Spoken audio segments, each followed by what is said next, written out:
Hi, Chef Joe with Healthy Kids Inc. and today we'll be making a breaded chicken with roasted asparagus. So we're going to bread our chicken breast. We have a simple breading station here. We've pounded our chicken breast thin. If you can get them thinner than this, great. Sometimes you can buy them already pounded out nice and thin. That's fine, but the thinner the better for this application. We've used a little bit of milk. You could use water, and there's an egg white in here. You can change this to suit your needs. You could bread it any which way you want. But over here we've got breadcrumbs that we have seasoned. We've got some oregano, some garlic and onion powder, some salt and pepper. And it's as simple as that, some nice Italian flavors here. So we're going to go ahead and bread our chicken. So we want to submerge it here. Better with my hands. So let some of the excess go off.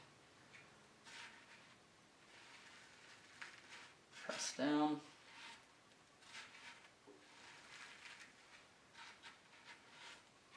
Flip over. You can lay them out like that. Repeat. Now while we're doing this, we have a medium saute pan heating over medium-high heat. So a little bit of oil in the bottom to crisp these up. You could bake them if you wanted to.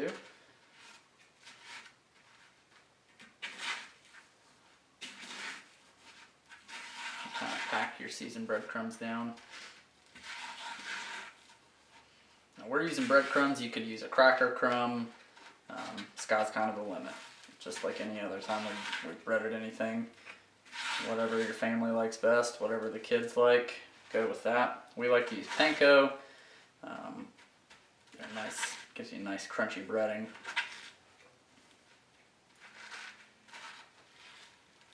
And shake off the excess. I'm going to add a little bit more to this one.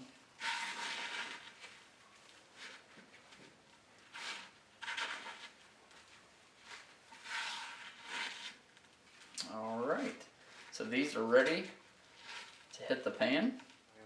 Alright, our oil is just slightly starting to smoke. I've used a little bit of olive oil and a little bit of vegetable oil to offset the heat factor here, because you do need to do this over a little bit higher of a heat. You want to watch for splashing. The safest way is to lay items away from you as they hit the pan. That way if anything splashes, it will splash away from you.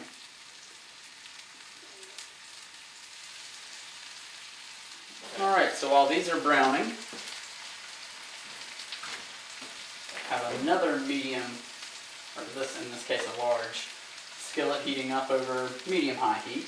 We have some asparagus that we've just trimmed. We coated them in a little bit of olive oil, and I'm going to begin to let those cook. I'm going to saute them for a few minutes, and then we're going to add cherry tomatoes to the mix.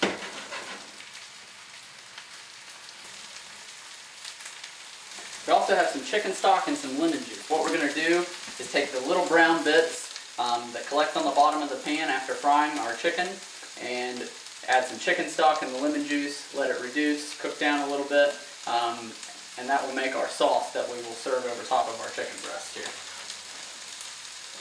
Okay, we're sauteing our asparagus, chicken breast. Coming along nicely. You want to cook the chicken until it reaches an internal temperature of 165 degrees.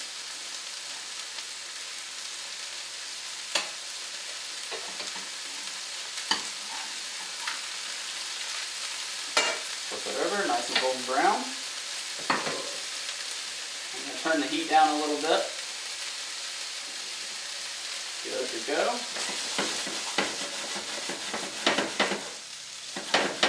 Couple more minutes on our asparagus before we add the tomatoes. See that our asparagus turn nice and bright green. They're releasing their chlorophyll. This also happens when blanching or boiling in a pot of water. Alright, so that's a good sign that it's time that we can throw our tomatoes in. They don't need as long to cook.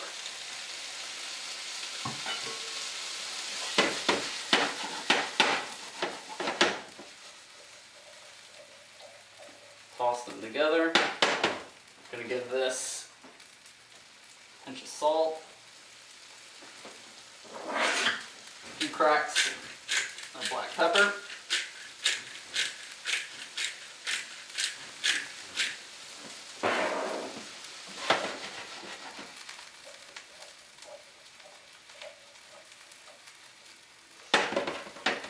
And that's just about done. Alright, so our asparagus and tomatoes are done. And kill the heat. Set those aside. They look great. Our chicken's browning nicely on both sides. Just needs a few more minutes to come up to the appropriate internal temperature. Alright, I'm finding that my chicken's just a little bit thicker, and I don't want it to burn in the pan. So a quick solution to that is to just take a baking sheet, put just a little bit of oil on it, make sure nothing sticks, and then we'll take our chicken breasts and finish them in the oven so that they come up to the appropriate internal temperature. And then that way we can continue working on our sauce. So I've got my oven going at 375 degrees, and we'll just finish these until they come up to the appropriate internal temp. So pop these in the oven. Alright, so you can see that there's a little bit of brown bits that have collected in the bottom of the pan. That's the fond that I was talking about earlier. So now what we're going to do is deglaze our pan. And you could do this with chicken stock, white wine, water, really any liquid will deglaze. So what we're going to do now is add a little bit of our chicken stock. Lift this up. That'll release those bits from the bottom of the pan.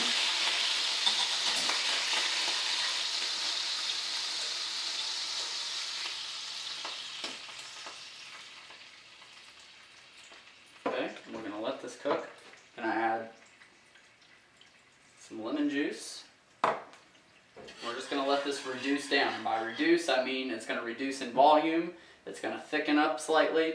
If you want to make it thicker, you can always add a slurry of cornstarch, mix it with a little bit of your chicken stock, which I very well may do, just to kind of get that consistency of a sauce that you're looking for to spoon over the top of our chicken breast when we're done. So we'll let this reduce for a few minutes, and then we'll pull you back here in just a minute.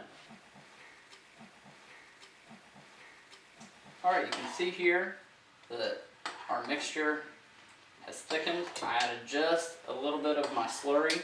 And what you want to do when you add that, like I said, you never want to add the cornstarch directly to whatever it is that you're trying to thicken. You want to dilute it in some water, some wine, some chicken stock in this case, and then take a little bit, add it to, and immediately upon contact it will begin to thicken. So add a little bit, stir it, check your consistency, and then add more. And you can get it to the point that you're looking for. If you want it really thick, you can thicken it more, or if you want it thinner, you can always dilute it down a little bit more. This is just about where we want it. So let me take another spoon.